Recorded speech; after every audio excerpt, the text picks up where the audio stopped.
זאת תופעה שאנחנו מוצאים היום בצורה מאוד נפוצה, לא רק בגרמניה, גם ברחבי העולם. מזרח גרמניה היא שאחראית לכך. מזרח גרמניה גם הייתה בין המדינות שיזמו באמצע שנות ה-70 את החלטת האו"ם שהשוותה בין ישראל לגזענות. במערב גרמניה, מנגד, לכאורה הייתה כאן תוכנית די רצינית של דנאציפיקציה, אבל בדיעבד אנחנו רואים מצב שבו הרבה מאוד נאצים ונאצים די בכירים השתלבו בכל מערכות החברה כאן בגרמניה, אם זה במשרדי הממשלה, אם זה במערכת המשפטים ובכלכלה. הם היו כאן כמעט בכל מקום.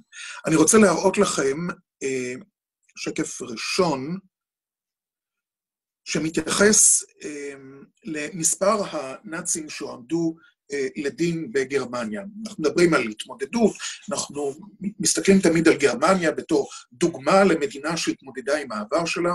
כפי שאתם רואים בשקף הזה,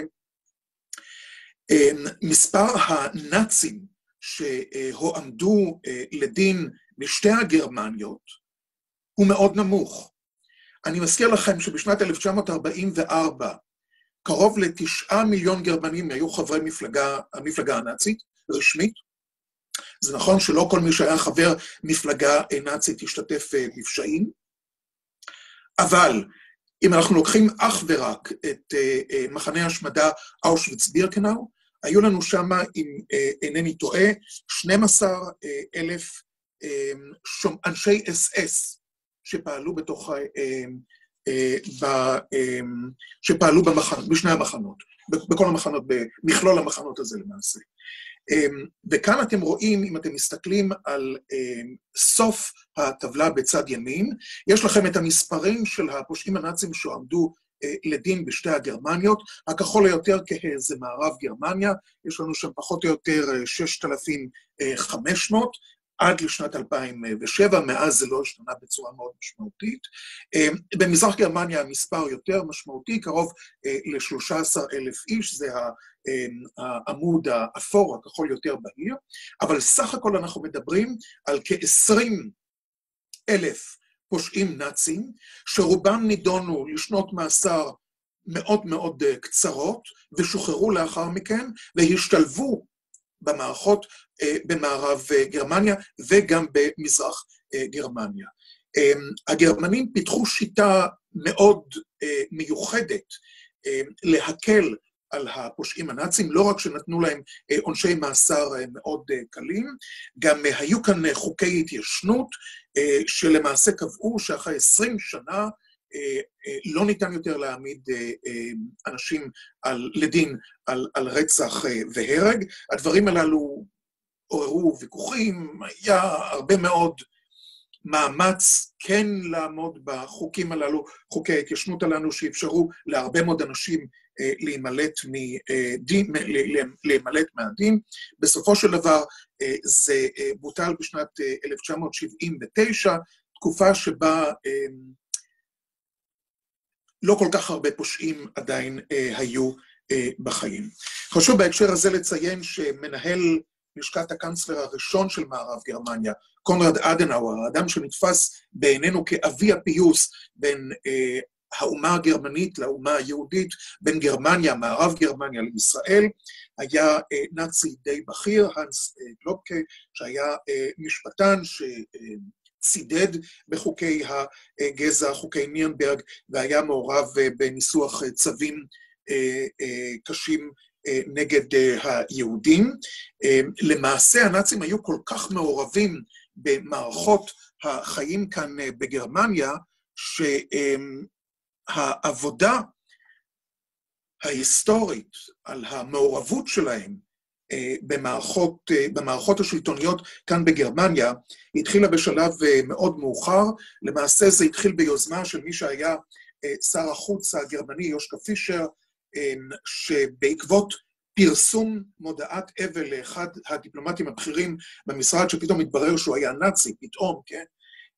התעוררה תרעומת של דיפלומטים צעירים שסרבו למעשה לאפשר את הפרסום של מודעת האבל הזאת בפרסומים הרשמיים של משרד החוץ, ואז יושקה פישר, שהיה ממפלגת הירוקים השמאלית, מחליט להקים ועדת היסטוריונים שעשתה עבודה רצינית מאוד לגבי העבר הנאצי של משרד החוץ הגרמני, שהיה מאוד מאוד מעורב בשואה, אבל אנחנו מדברים על אמצע העשור הקודם, כלומר קרוב ל-50 שנה, קרוב ל-60 שנה, 50 שנה לאחר תום מלחמת העולם השנייה.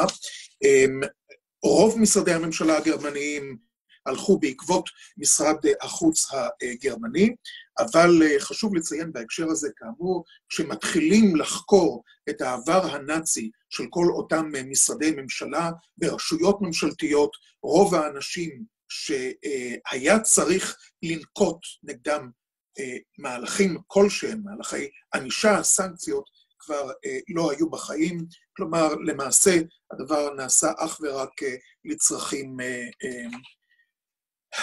הייתי אומר, צרכים קוסמטיים. אחד האנשים שמילא תפקיד מאוד מאוד חשוב בהתמודדות של גרמניה עם העבר הנאצי שלה, היה האיש הזה, פריץ באואר, שהיה עורך דין יהודי, הגיע למשרד די בחירה במערך התביעה בגרמניה לפני מלחמת העולם השנייה, אבל עם עלות הנאצים כמובן הוא סולק מתפקידו, הצליח להימלט לגלות בסקנדינביה, חזר לגרמניה לאחר מלחמת העולם השנייה, מתוך תקווה לבנות גרמניה חדשה, ואז הוא גילה שהמצב מאוד מאוד שונה, ושלמעשה רוב הנאצים שמהם היה צריך להיפטר, נמצאים סביבו במערכת המשפטית, שהייתה צריכה להתמודד עם העמדת הפושעים הנאצים לדין. פריץ באואר, שאחד המשפטים המפורסמים שלו היה, כשאני עוזב את המשרד שלי, אני נכנס לארץ אויב, כלומר, כלל גרמניה הייתה ארץ אויב, היה אחד האנשים שמילאו תפקיד מאוד מאוד משמעותי בלכידתו של אדולף אייכמן, מאחר ואלה שהיו סביבו הצליחו למנוע ממנו לתפוס את מלאך המוות יוזף מנגלה בגרמניה, במהלך ביקור משפחתי, ונתנו לו התראה שאפשרה לו להימלט, ומאז פחות או יותר נעלמו עקבותיו, שפריץ באואר מקבל מידע די ודאי על מקום הימצאו של אדולף אייכמן, הוא מחליט לוותר על הכבוד להעמיד אותו לדין בגרמניה, כי הוא יודע שיסכלו את היוזמה הזאת, והוא מעביר את המידע למוסד, והשאר זה כבר היסטוריה. יחד עם זאת, חשוב לציין, שמשפטו של אדולף אייכמן מילא בירושלים, מילא תפקיד מאוד מאוד חשוב בהתמודדות של גרמניה, תחילת ההתמודדות של מערב גרמניה עם העבר הנאצי. הדיווחים בתקשורת הגרמנית עוררו כאן תחילה של התעניינות, וזה אפשר לפריץ באואר בשלב יותר מאוחר, בשנת 1963, שנתיים לאחר הוצאתו להורג של אדולף אייכמן בישראל, לארגן בגרמניה, בפרנקפורט, את משפטי אושוויץ הראשונים, שהיוו למעשה את ההתמודדות הישירה הראשונית של הגרמנים, של מערכת המשפט הגרמנית עם השמדת העם היהודי, כפי שהיא באה לידי ביטוי באושוויץ בירקנאו. מיותר לציין שמתוך 12 המואשמים, 22, המואשמים שהועמדו לדין במשפטי פרנקפורט, רק 3 נידונו למאסרי עולם. מאסר עולם בגרמניה הוא מאוד קצוב, 15 שנה, 3 מהמואשמים שוחררו, והשאר קיבלו גזרי מאסר, שנעו בין 3.5 ל10 שנות מאסר בלבד. אני ממשיך בציר הזמן די מהר, אני מדלג על כינון היחסים בין ישראל לגרמניה, מהסיבה המאוד פשוטה שכינון היחסים הזה לא מילא תפקיד כל כך משמעותי בגרמניה, כפי שהוא מילא בישראל. בישראל היו דיונים מאוד אמוציונליים, אם בכלל צריך ללכת על הכיוון הזה, אם צריך לאפשר לשגריר גרמני לשבת בישראל, היו הפגנות, הייתה אלימות. בגרמניה רוב הציבור הגרמני לא מאוד תמך בכינון היחסים עם ישראל, הממסד ממילא חשד שכינון היחסים עם ישראל יפגע בקשרים עם העולם הערבי, מה שקרה באופן זמני, אבל לא לאורך זמן, ובסופו של דבר, 1965, היחסים מכוננים. אני רוצה לקפוץ ל-1978, 1979, אז משודרת בגרמניה, אגב גם בישראל, כמו במדינות אחרות ברחבי העולם, סדרת הטלוויזיה שואה, הולוקוסט, שמי שמכם עדיין לא ראה אותה, אני ממליץ לצפות בה, אני ממליץ מאוד לצפות בה, בכיכוב מריל סטריפ. אגב, מי שביים את הסדרה הזאת הוא בן דוד של נועם חומסקי, מה שמוכיח אולי שלא כל משפחת חומסקי לוקה בבעיית האנטישמיות העצמית. בכל מקרה, זאת הייתה הפעם הראשונה שבה נושא השואה חדר כמעט לכל בית בגרמניה. אנשים צפו בארבעת סדרי הפרקה הזאת, שמתארים את תולדות משפחת וייס במהלך השואה, ובפעם הראשונה חלקים נרחבים של הציבור הגרמני ניצבים בפני השאלה, רגע, מה קרה אז? ודור צעיר שואל את הדור המבוגר, איפה אתם הייתם? מה אתם עשיתם? אני דילגתי על התקופה של 1968, על מרי הסטודנטים, שלכאורה היה מרי נגד הנאצים, דור ההורים הנאצים. אני דילגתי על זה מהסיבה המאוד פשוטה, שאני לא בטוח שהדור הזה של מרי הסטודנטים בכלל הפנים את הנוראות של פשעי הנאצים, ואני חושב שבמידה לא מועטה, הוא אימץ לעצמו סוג של אנטישמיות, אבל אנטישמיות אחרת, אנטישמיות אנטי-ישראלית, אגב, בהשפעה מאוד רצינית של מזרח גרמניה. אתם כולכם מודעים לסיטואציה במהלך חטיפת המטוס אייר פרנס לסבנה, כשאנשי שמאל גרמניים מסייעים למחבלים הפלסטינים לעשות סלקציה בין הנושאים היהודים לנושאים הלא יהודים, בין הנושאים הישראלים לנושאים האחרים, סלקציה. אנחנו מדברים על אמצע שנות ה-70, פחות או יותר 30 שנה אחרי סיום מלחמת העולם השנייה, ואני אחזור לנושא הזה יותר מאוחר, כי לדעתי הדור הזה פספס לחלוטין את המשמעות האמיתית של ההתמודדות עם השואה. זה היה יותר עניין של ריב דורות מאשר ריב אידיאולוגי. ואז בשנות ה-80, בעקבות הסדרה הזאת, אנחנו מתחילים לראות יותר ויותר יוזמות של הנצחה לזכר קורבנות השואה ברחבי גרמניה. אז גם מתחילים לבנות את האנדרטאות הראשונות של השואה, בעיקר כאן במערב, בברלין, במערב העיר. וחשוב לי להדגיש בנושא הזה, אלה מכם שמגיעים לברלין, מן הסתם עשו את הסיבוב של ברלין היהודית, שבו מציגים בצורה מאוד מאוד אינטנסיבית את כל האנדרטאות שיש ברלין, אנדרטת השואה המרכזית, אגב, שמופיעה על כריכת הספר של גרמניה האחרת, מסיבה מאוד פשוטה. השטן, אומרים, נמצא בפרטים. ברקע רואים את המשרדים המרכזיים של הדויטשה בן, חברת הרכבות הגרמנית, שעדיין מתקשה להשלים עם החלק שקודמתה נטלה במלחמת העולם השנייה, בשואה. בכל מקרה, אני רציתי להראות לכם, טוב, אני לא מוצא את זה עכשיו, אין טעם יותר מדי לחפש את זה. יש הרבה מאוד אנדרטאות כאן בברלין. חשוב מאוד לזכור בהקשר הזה, שהאנדרטאות הללו ניזומו ונבנו על ידי בודדים, או על ידי קבוצות קטנות של אנשים שהרגישו כורח פנימי להנציח את השואה.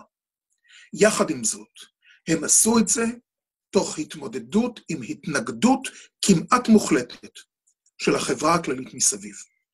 אפילו אנדרטת השואה, שהיום הפכה להיות אחד האתרים המתוירים ביותר בברלין, הוקמה תוך התנגדות והיאבקות של אלה שיזמו את הקמת הפרויקט הזה, בכל הדרגים הממשלתיים האפשריים. מי שעמדה מאחורי היוזמה הזאת, סיפרה לי בזמנו, כאשר חנכו את האנדרטה, שאחד הרגעים שבו היא חשבה שהיא מתפרקת, זה היה כשאחרי בחירתו של גרהרד שרודר, הקנצלר הסוציאליסטי, החזיר את הסוציאליסטים לשלטון אחרי מעל קרוב ל-20 שנה, אחרי הבחירה שלו, היא פנתה אליו ואמרה, אני רוצה את העזרה שלך. והוא אמר לה, האנדרטה הזאת תקום על גופתי. בהתחלה היא נשברה, אחר כך היא החליטה, דווקא בגלל זה אני אלך לעשות את זה. זאת אומרת שגם היום בדיעבד, אם היו שואלים את הציבור הגרמני, האם אתם רוצים להקים את האנדרטה הזאת, אני בספק רב מאוד אם היה נמצא לזה רוב. 1989, 1990, נפילת החומה והאיחוד מחדש, יוצרים מצב שונה, חדש בגרמניה, מאחר ושני הנרטיבים של גרמניה המזרחית שהתנערה מהשואה, לגרמניה המערבית שדי עשתה כל מה שניתן כדי להתנער מזיכרון השואה, תוך אמירת הדברים הנכונים, כדי שחלילה וחס לא יאשימו אותה בהתנערות מאחריות לשואה. שני הנרטיבים הללו מתאחדים, ואז אנחנו רואים תחילתו של תהליך היווצרות לאומיות גרמנית חדשה, במידה מסוימת גם לאומנות, אבל זה עדיין לא מגיע לממדים מדאיגים. באופן כללי, התחושה היא, הוטל עלינו עונש אחרי מלחמת העולם השנייה. העונש היה חלוקת גרמניה. עכשיו, משגרמניה התאחדה מחדש, פג תוקפו של העונש, ומן הסתם אנחנו צריכים גם להפסיק לדבר על מה שלכאורה הגרמנים אחראים לו.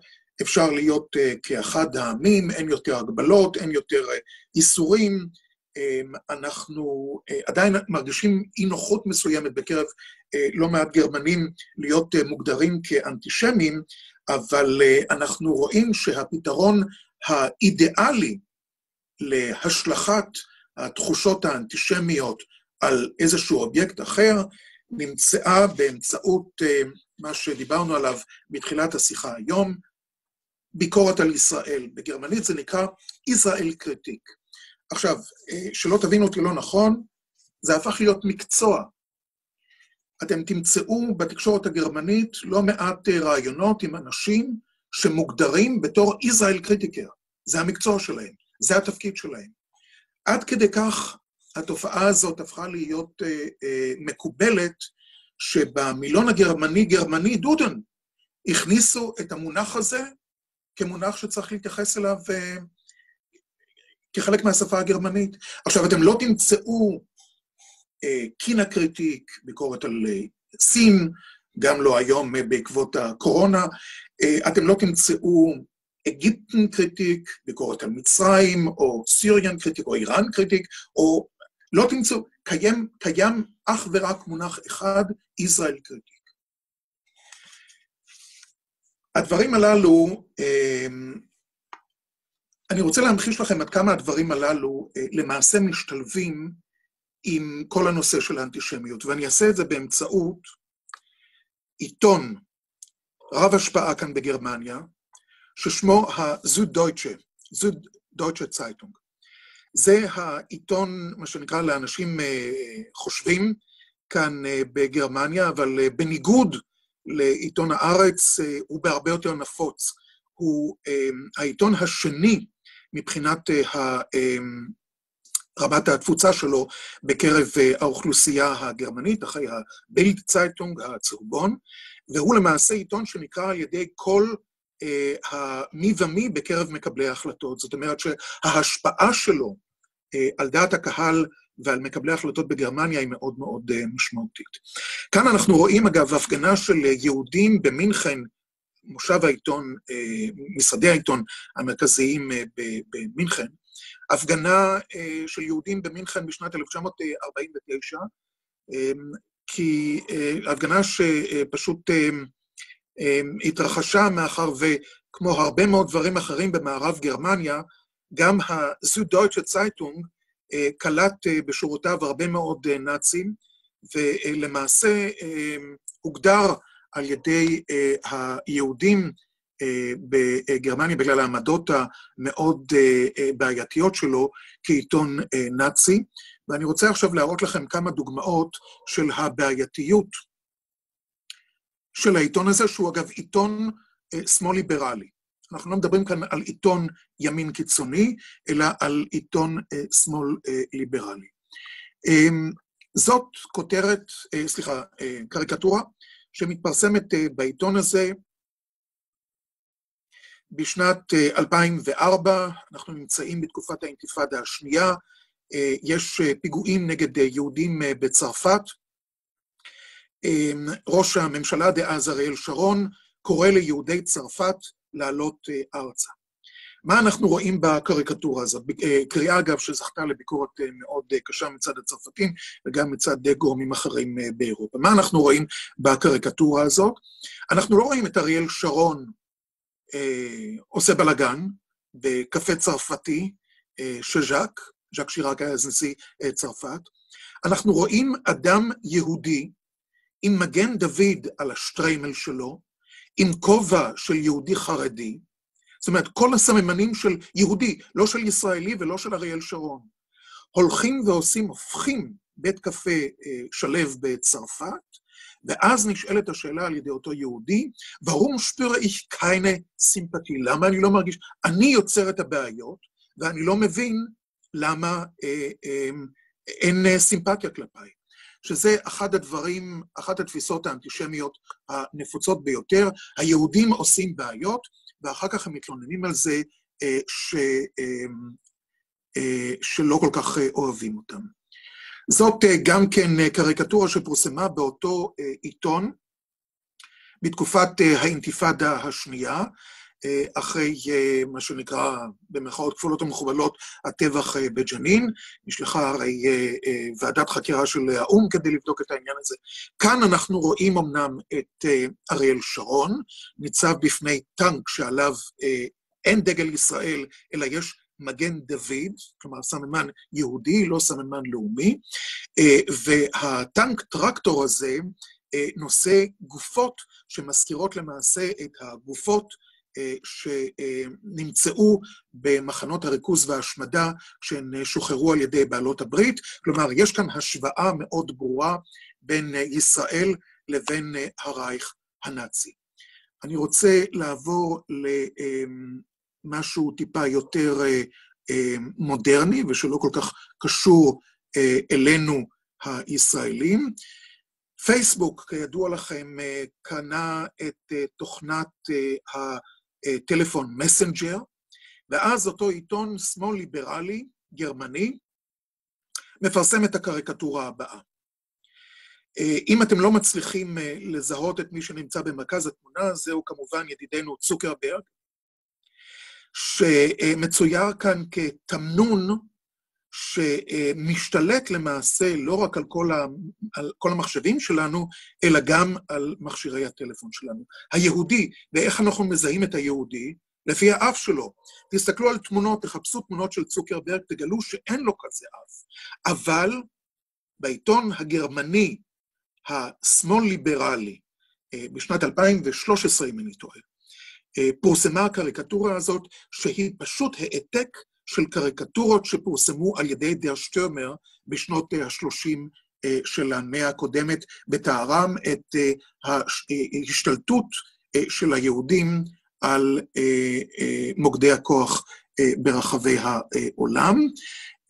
ובהקשר הזה אני רוצה, יש עוד את הקריקטורה הזאת, שגם כן פורסמה, ואתם צריכים להבין שבכל פעם מתעוררת שערוריה ציבורית, סערה ציבורית, העיתון מואשם באנטישמיות, הוא דוחה כמובן את הטענות, מועצת העיתונות הגרמנית לפעמים מקבלת, לפעמים לא מקבלת, אבל העיתון הזה ממשיך בעקביות לפרסם קריקטורות אנטישמיות. זאת קריקטורה שהוא פרסם סמוך למאמרים על ספרים שעסקו בסיוע הגרמני לישראל, כשהמפלצת במרכז הציור הזה מסמלת את ישראל שדורשת עוד ועוד ועוד ועוד מגרמניה. ישראל היא המפלצת בסיפור הזה, וכאמור זו לא קריקטורה שמפורסמת באיזשהו ביטאון של ימין קיצוני, אלא בעיתון מאוד נקרא, שמכנה את עצמו עיתון שמאל ליברלי, והקריקטורה שהכי הרבה עוררה התעניינות בישראל הייתה הקריקטורה הזאת, שפורסמה אחרי הניצחון של נטע ברזילי באירוויזיון, וכאן אנחנו לא רואים את נטע, אלא את ביבי נתניהו, עם טיל בידו, וכל הבגדים שלו נוטפים דם. השנה הבאה לירושלים, אנטישמיות, מה שנקרא, צרופה לחלוטין. הייתי מביא לכם מאוד דוגמאות מעיתונים אחרים, אבל אין שום צל של ספק שהצגתה של ישראל בצורה השלילית הזאת, ההשוואות הבלתי פוסקות בין ישראל לבין גרמניה הנאצית, הדרישה הולכת וגוברת בקרב האוכלוסייה הגרמנית למה שנקרא שלוס שטריך, קו סיום להתמודדות עם השואה, בעיקר בקרב הדורות הצעירים. מעניין כאן לציין שיש לנו מצב של דור שלישי, רביעי, של אחרי מלחמת העולם השנייה, שמגיעים בצורה, אני חייב לציין, די שונה. מצד אחד יש לנו אנשים שבגלל הריחוק מתעסקים בצורה יותר רצינית בחקר העבר המשפחתי שלהם, אבל מצד שני הרוב פשוט אומרים חד וחלק, נמאס לנו כבר לשמוע מהשואה, אנחנו צריכים לעבור הלאה. בואו נדבר על ההווה הבעייתי במקום על העבר, וההווה הבעייתי הוא ישראל. אנחנו ראינו כאן בשנים האחרונות, ב-20 השנים האחרונות, סקר כלל אירופי שבדק אילו מדינות בעיני האירופים הן המאיימות ביותר על שלום העולם. 65% מכלל הגרמנים הציבו בשעתו את ישראל בראש הטבלה בתור האיום הגדול ביותר על שלום העולם. אני מזכיר לכם שבעיני הנאצים, היהודים היו האיום הגדול על שלום העולם. בסקר שנערך לאחרונה, לפני 5 שנים, 2015, התוצאה הייתה, אחת התוצאות הייתה ש40% מכלל הנשאלים עושים השוואה מאוד ברורה בין גרמניה הנאצית לבין ישראל, והיחס שלה לפלסטינים. אני מגיע לנקודה שבה אני רוצה לסיים את ההרצאה שלי ולהתחיל לענות לשאלות. אני מצטער שהמחשב קצת, מקווה שהוא יחזיק מעמד. אני אוהב מאוד לצלם מה שנקרא אומנות קירות. זה צילום שאני צילמתי בתל אביב לפני כמה שנים, במרכז תל אביב. מי שלא מזהה את התמונה, זה יוזף מנגלה, מנח המוות מאושוויץ. ולמטה השאלה, What's up, Doc? סרט שאולי כמה מכם זוכרים, סרט קומדיה משנות ה-70, בכיכובה של ברברה סטרייסנד. השילוב הזה די חלם, די היכה בי, מאחר ואני רואה בזה ביטוי מאוד ברור לזילות שלא מעט ישראלים מפגינים כלפי נושא השואה. והזילות הזאת נוזלת או זולגת גם לגרמניה, והגרמנים עושים איזה שימוש מאוד מאוד נדיב, מאוד נוח להם כמובן, שיהודים וישראלים הופכים את השואה לדבר מצחיק, קומי, אפשר, שנקרא, לגחך עליו, ובעיקר עושים את ההשוואות המחוסרות כל הבסיס בין ישראל של היום לבין גרמניה הנאצית. אני חושב שאנחנו חוטאים כאן לזיכרון. אני חושב שאנחנו לא מבינים איזה שימוש נעשה בעמדות הללו בגרמניה לצורך מחיקת הזיכרון הגרמני, מחיקת השואה מהזיכרון הגרמני, והתנתקות ממה שקנצלרית גרמניה קראה לו האינטרס הלאומי הגרמני העליון. היא עמדה בכנסת ודיברה על כך שקיומה של ישראל וביטחונה מהווים חלק מהאינטרס הלאומי הגרמני העליון. בדיעבד מה שאנחנו רואים בשנים האחרונות, זאת התגייסות של משרדי ממשלה גרמניים, של קרנות פוליטיות גרמניות, של קרנות פרטיות גרמניות, לפעילות אנטי-ישראלית מאוד מאוד מובהקת, לתמיכה בפעילות BDS, לביקורת חסרת פרופורציות והצדקה כלפי ישראל. משרד החוץ הגרמני, זה דבר שאני עובד עליו עכשיו, פועל למעשה לחייב את אגודת הידידות בין ישראל וגרמניה, להפסיק לטפל בנושאים שישראל רואה אותם בעייתיים מבחינת גרמניה, קרי לדוגמה המימון הגרמני המאוד מאוד נדיב לאונר"א. אם אונר"א היום קיימת, זה הודות לגרמניה שהיא התורמת הראשונה מבחינת כמות הכסף לאונר"א, וגם נושא מימון ספרי הלימוד הפלסטינים ועוד דברים אחרים. אולי כדי להמחיש עד כמה תפקידם של יהודים וישראלים הוא קריטי בתהליך ההתנתקות הזה מזיכרון השואה וגם בדיעבד מישראל, זאת פרסומת לתערוכה שנערכה במוזיאון היהודי בברלין על ירושלים. חשוב לציין, המוזיאון היהודי בברלין לא קשור לקהילה היהודית בכלל, הוא ממומן על ידי ממשלת גרמניה ועל ידי עיריית ברלין, כלומר זהו מוזיאון ציבורי גרמני. המוזיאון הזה בשנים האחרונות ארגן ביוזמתו אירועים עם פעילים בכירים של ה-BDS, ואת התערוכה הזאת על ירושלים, שבה במוזיאון יהודי, כן, במרכאות, למעשה מוצגת ירושלים כעיר מוסלמית, וכשאנחנו מגיעים להיסטוריה המודרנית, מוצג בה בעיקר הנרטיב הפלסטיני של איך באו היהודים הרעים וגנבו לנו את ירושלים. בכל זה נעשה במימון של ממשלת גרמניה. שואלים אותי מה אנחנו יכולים לעשות כדי לשנות את המצב. אני אומר דבר מאוד פשוט, לפני שאני אתחיל לענות לשאלות שכבר נשלחו לי. אנחנו צריכים לדעת לעמוד על שלנו. אנחנו צריכים לכבד את הזיכרון הלאומי שלנו, וחלק מהזיכרון הלאומי שלנו זה השואה.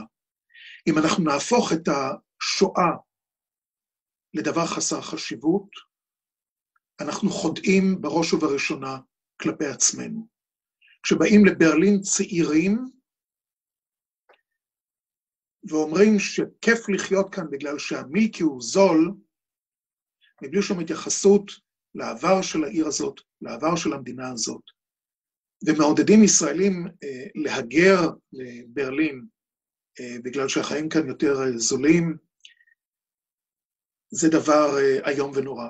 כשאנשי צבא ישראלים, ואני לא אנקוב כאן בשמות, עורכים השוואות מבישות בין ישראל לבין גרמניה הנאצית, מבלי בכלל לדעת על מה הם מדברים, הם גורמים נזק עצום, ומשרתים את המטרה, את האינטרס הגרמני הכללי, למחוק את האחריות של הגרמנים לעבר, לשואה, ולייצר מציאות חדשה, שבה הישראלים הם למעשה הנאצים החדשים. אני אפנה כאן לשאלות שנשלחו לי. בראש ובראשונה הייתה שאלה של נתן פרי לגבי סוגיית סליחה לצאצאי הנאצים, וזה בהקשר לאיזשהו מפגש שאנחנו משותפים לו עם אדם שאני הייתי מעדיף לא להזכיר את שמו. הכל נמצא אגב בספר שלי. אני לא חושב שאפשר לעשות כאן החלטה בענייני מחילה לצאצאי הנאצים, מאחר ואני לא רואה קיבוץ או קבוצה הומוגנית של צאצאי נאצים. אני הכרתי כאן בגרמניה צאצאים של נאצים, שההיסטוריה המשפחתית היוותה כזה עומס על כתפיהם, שהחיים שלהם פשוט נהרסו, לא בגלל שהסביבה לא התייחסה אליהם באופן הוגן, אלא בגלל שהיה להם קשה להתמודד עם הנטל והמעמסה האלו. והיו אנשים שבאמת התמודדו בצורה מאוד רצינית, מאוד עמוקה, הלכו וחקרו, ופרסמו ספרים שאחר כך הפכו להיות רבי מחר, ואפשרו להרבה מאוד גרמנים אחרים להתמודד עם העבר הנאצי במשפחות שלהם. ומבחינתי זה אנשים נפלאים, אנשים פשוט נהדרים. מצד שני יש לא מעט אנשים, צאצאי נאצים, שבכלל לא רוצים לדבר, שלא להזכיר את אלה שגאים במעשיהם של אבות אבותיהם, והמקרה החמור ביותר, לדעתי, הוא של אלה שמבקשים לעשות מסחרה, להרוויח כסף, באמצעות הסיפור המשפחתי שלהם, שמוכרים את עצמם להרצאות, מספרים כמה שהם מכים על חטא, וכמה שהם מרגישים היום ונורא, אבל בדיעבד, כפי שלפחות במקרה אחד אני יכול לדבר עליו בוודאות מוחלטת, מדובר כאן באדם פושע, שרלטן, שהגיע אפילו ל-CNN עם השקרים שלו, וכל מה שהוא עושה זה לרמות ניצולי שואה ולהוציא מהם כסף. לאנשים כאלה אין סליחה ואין מחילה. הייתה שאלה של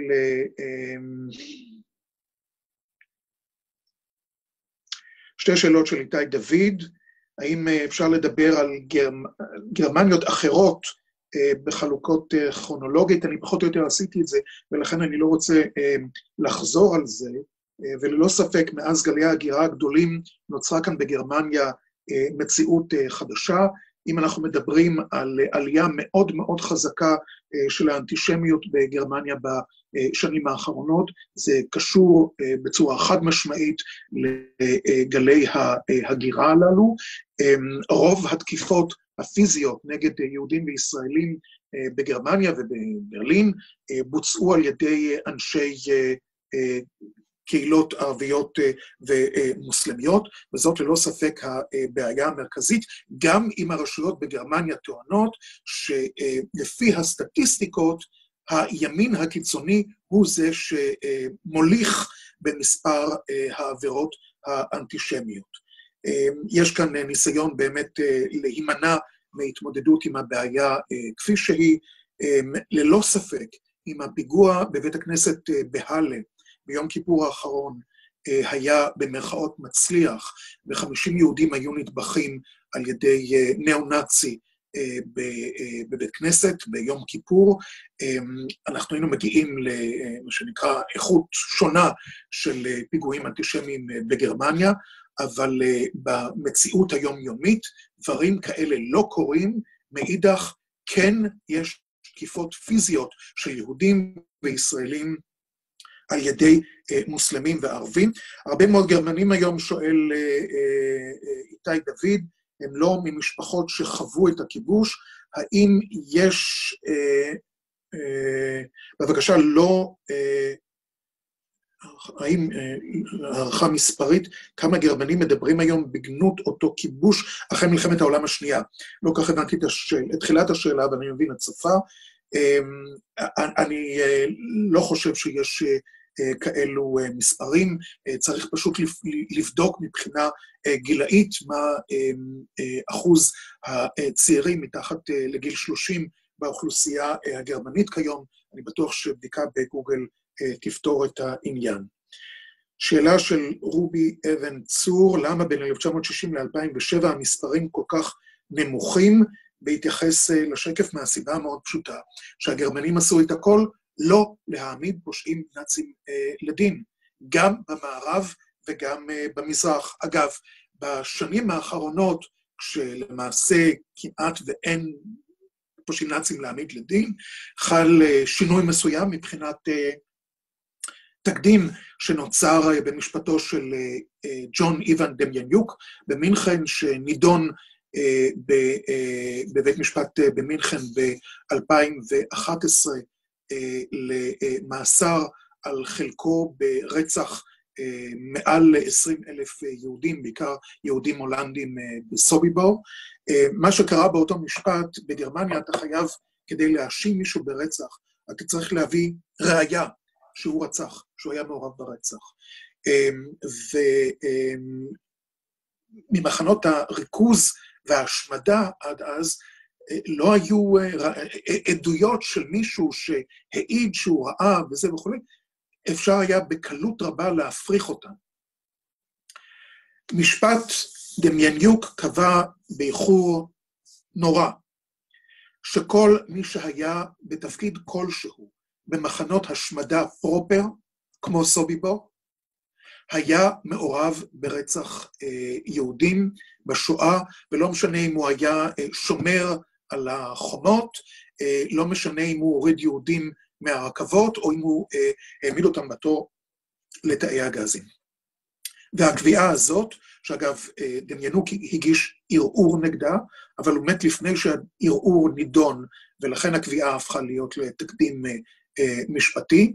הקביעה הזאת אפשרה בשנים האחרונות לפתוח במשפטים נגד אחרוני הנאצים, בעיקר אנשים ששרתו במחנות ההשמדה, אבל המספרים הם כל כך אפסיים, שקשה ממש לדבר על עשיית צדק בגרמניה לכל אורך השנים, בכל מה שקשור להעמדת נאצים לשלטון. יורם יוסף שואל, גרמניה 2040, איך אתה מדמיין אותה? הלוואי והייתי יודע מה יהיה בעוד שנתיים, שלוש. אני די פסימי לגבי מצבה של אירופה באופן כללי. אני חושב שמשבר הקורונה והמשבר הכלכלי שיבוא בעקבות משבר הקורונה יעמיד את האיחוד האירופי בכללו בפני מבחנים מאוד מאוד משמעותיים. אנחנו רואים שהמשבר הזה גורם להתחזקות הטרנד לאומני פטריוטי, זאת אומרת, אומות הבינו שהפתרון של האיחוד האירופי זה לא זה. הן צריכות לדאוג לעצמן, אחרת זה לא יעבוד. וזה לדעתי יחזק לא מעט דברים שאנחנו רואים בשנים האחרונות. כמובן, שאלת השאלות, מה יקרה עם משבר ההגירה שלא חדל, טורקיה מחדשת את שיגור הפליטים לכיוון אירופה, ואנחנו רחוקים מאוד ממצב שבו הפליטים הללו, המהגרים הללו, נקלטים בחברות האירופיות. מרקל באה ממזרח גרמניה, מה הביא אותה להציג עמדה שונה מזאת שהייתה מקובלת במזרח גרמניה. כאן תרשו לי לעשות פרסומת לספר האחר שלי, הקנצלרית, מרקל, ישראל והיהודים, שיצא לפני 3 שנים, שהוא מנתח בצורה מאוד פרטנית, קודם כל את הנושא הזה של מזרח גרמניה, שהוא כמעט ולא ידוע בארץ, וגם את הנושא של מרקל.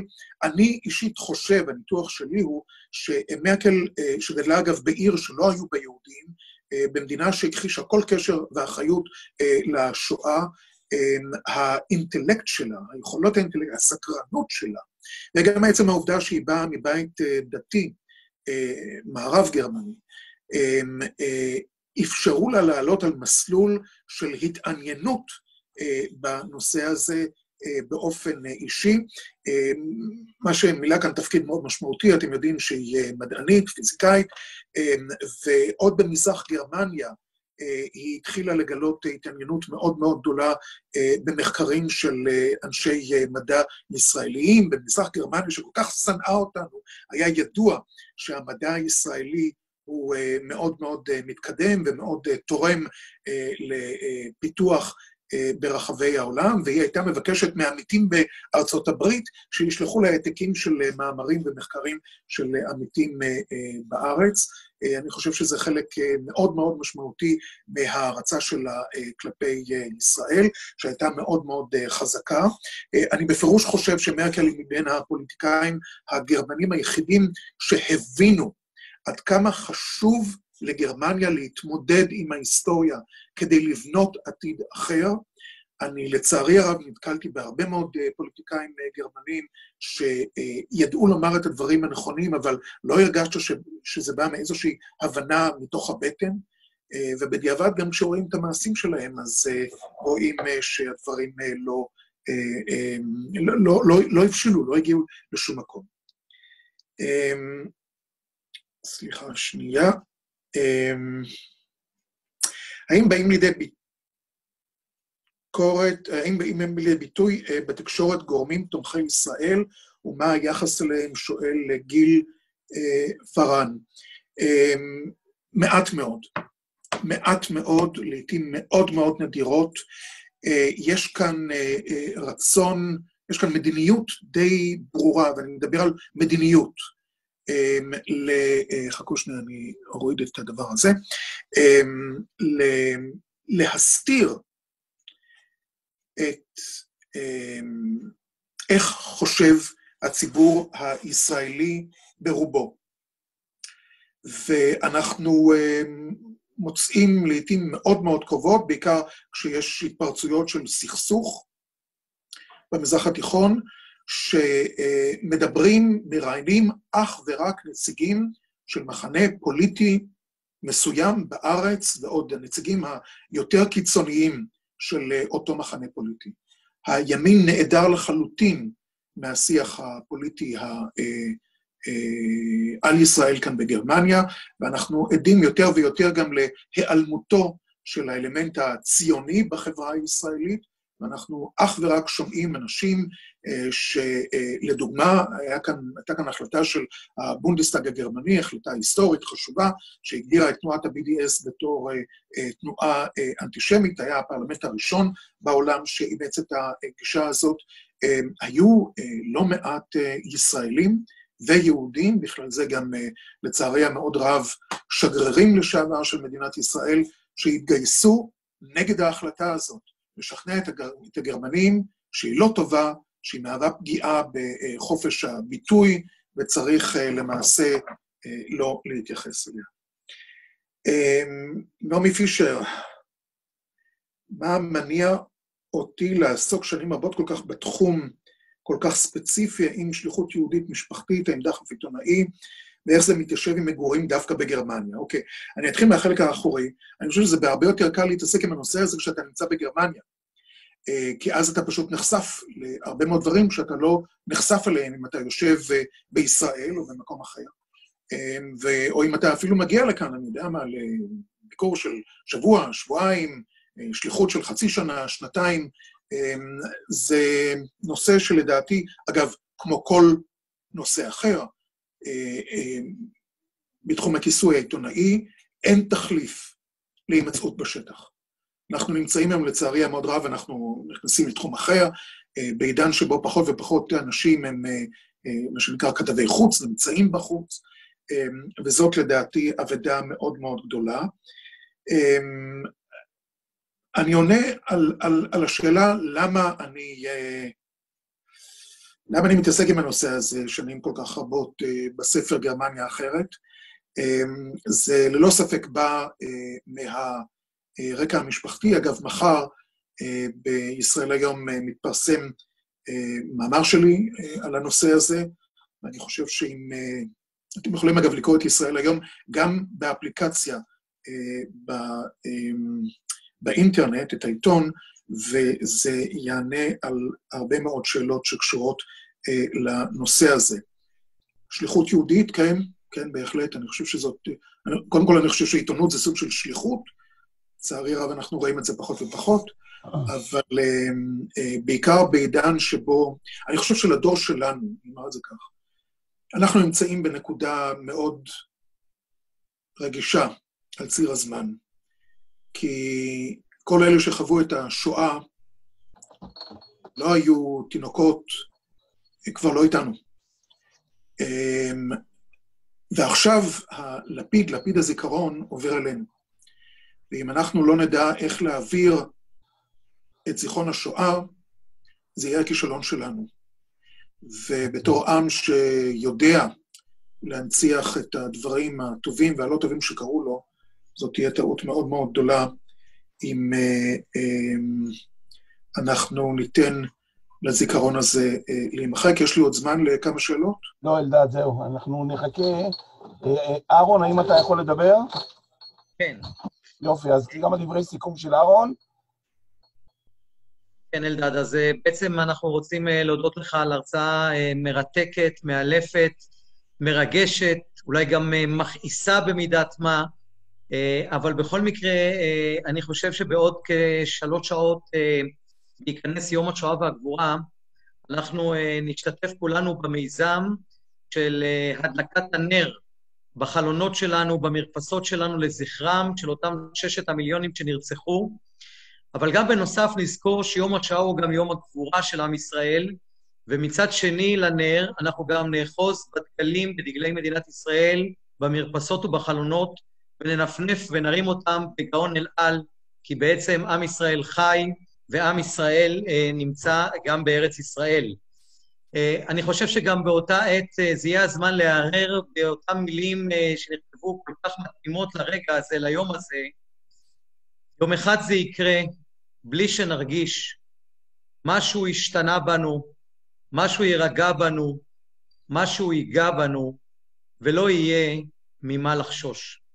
אני מזמין את כולם להמשיך להשתתף בפייסבוק של המכון, באתר של המכון שממש בימים אלו עד סוף השבוע יעלה לאוויר, ולהגיע לשאר ההשתלמויות של מכון אייפשיץ בחיפה, השתלמויות בזום, ולהיות באמת שוחרי ידע ומחוברים לשרשרת הדורות למנחילי זיכרון השואה. תודה רבה אלדד, תודה רבה לתמיכה הטכנית של יורם יוסף. תודה לכולם.